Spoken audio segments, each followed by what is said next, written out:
Bismillahirrahmanirrahim. Assalamualaikum warahmatullahi wabarakatuh. Alhamdulillahirabbil alamin wassalatu wassalamu ala asyrafil anbiya wal mursalin amma ba'd.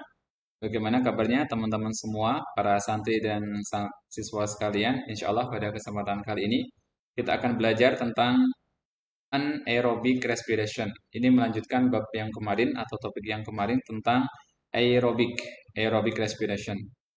Perbedaannya hanya di kata awalan n. Kalau kemarin aerobik atau air dari kata air mananya gas atau oksigen menggunakan oksigen. Kalau anaerobik tidak, non, without oxygen, respirasi yang tidak menggunakan oksigen. Apakah bisa membuat energi tanpa respirasi, tanpa menggunakan oksigen? Bisa. Lanjut ya.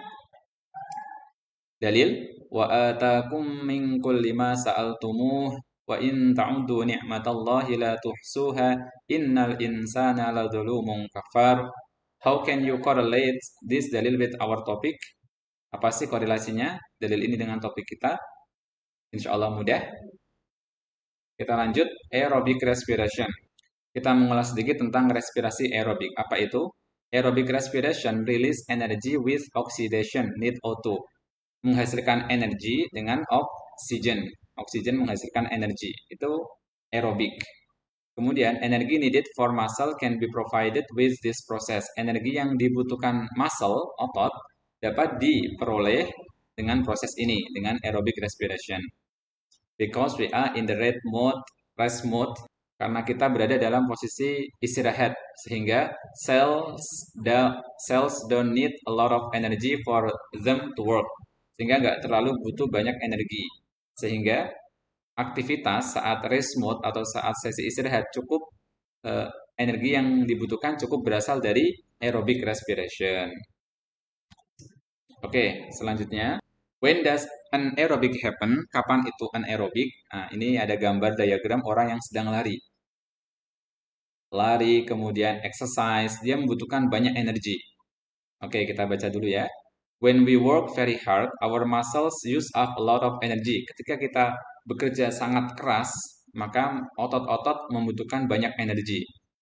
The heart and lungs, even working flat out, cannot supply enough oxygen to provide this energy. Meskipun jantung maupun paru-paru bekerja optimum, masih tetap belum bisa menyediakan energi untuk aktivitas yang sangat berat seperti exercise ini. Akhirnya apa? Bagaimana energi bisa dihasilkan? Muscle can release energy from food without using oxygen by a process called anaerobic respiration. Sehingga karena kekurangan energi inilah otot memperoleh energi tanpa menggunakan oksigen karena energi yang dihasilkan dengan oksigen masih belum cukup. Nah, dengan melalui equation atau formula seperti berikut. Glukos langsung dipecah menjadi energi, tapi ada lactic acid-nya. Oke, kita bandingkan dengan yang aerobik. Kalau aerobik itu glukos plus karena aerobik menggunakan oksigen ya. Oksigen hasilnya adalah energi plus carbon dioxide plus water. Di sini ada perbedaan ya. Kalau anaerobik dia tanpa oksigen. Kalau aerobik menggunakan oksigen. Kemudian hasilnya sama-sama menghasilkan energi. Oke.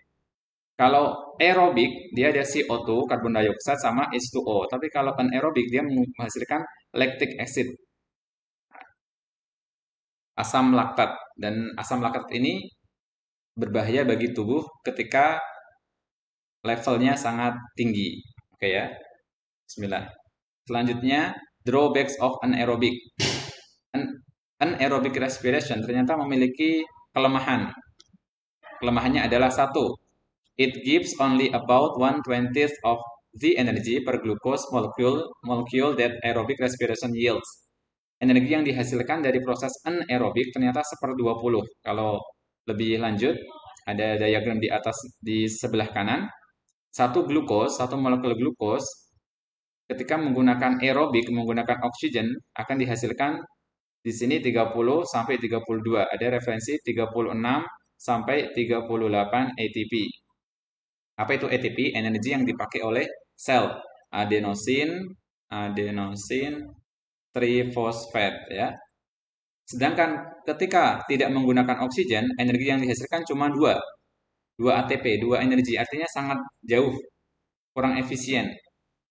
Kemudian yang kedua, lactic acid is poisonous. Lactic acid itu bersifat racun. If it builds up in the cells, it inhibits muscular contraction, which leads to fatigue and eventually death. Penumpukan asam laktat yang berlebih dalam muscle, kemudian mengalir dalam darah, itu bisa menyebabkan fatigue, kecapean, lelah. Bahkan efek yang paling fatal adalah death, kematian. Selanjutnya, anaerobic in microorganisms. Ternyata tidak hanya manusia, human living, tidak hanya animals yang melakukan anaerobic. Ternyata microorganisms, bakteria, kemudian ragi atau yeast juga melakukan anaerobic respiration. Dan namun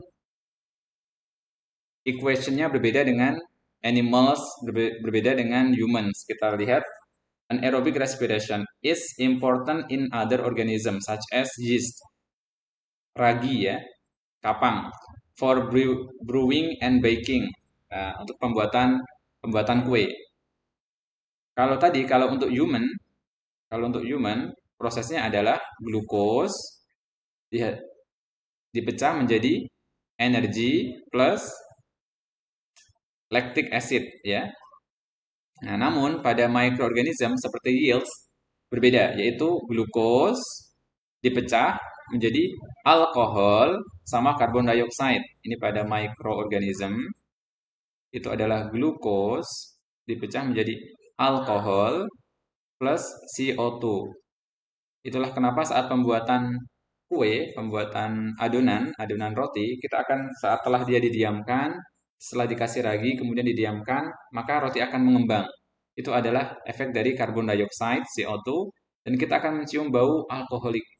Itu alkohol, hasil dari anaerobic respiration dari microorganism atau yeast. Oke, selanjutnya, ini ada kesimpulan dari the difference between aerobic and aerobic respiration. Kesimpulan dari aerobic sama anaerobic respiration. Oke, anaerobic reactants, anaerobic tidak menggunakan oksigen, reactantsnya cukup menggunakan glukos. Sedangkan yang aerobik menggunakan oksigen, dia butuh glukos plus butuh oksigen. Bisa dipahami ya, mudah. Kemudian combustion, pembakarannya, kalau anaerobik tidak menggunakan oksigennya incomplete, tidak lengkap. Dia menghasilkan bahan sisa yang berbahaya kayak lactic acid tadi, alkohol. Sedangkan yang aerobik complete. Kemudian energi yield, energi yang dihasilkan kalau aerobik dia rendah sekali, cukup hanya 2 ATP, energi yang dihasilkan rendah. Sedangkan aerobik tinggi, 36 sampai 38 ATP.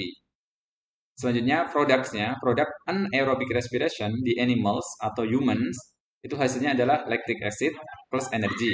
Sedangkan yang yeast hasilnya etanol dan CO2 kalau pada microorganisms. Tapi kalau aerobik menggunakan oksigen, hasilnya adalah CO2 dan water. Mudah ya? Insya Allah mudah. Kita tutup dengan kafaratul majlis. Semoga bermanfaat. Subhanakallahumma wa bihamdika asyhadu an la ilaha illa anta astaghfiruka wa atubu ilaik. Assalamualaikum warahmatullahi wabarakatuh.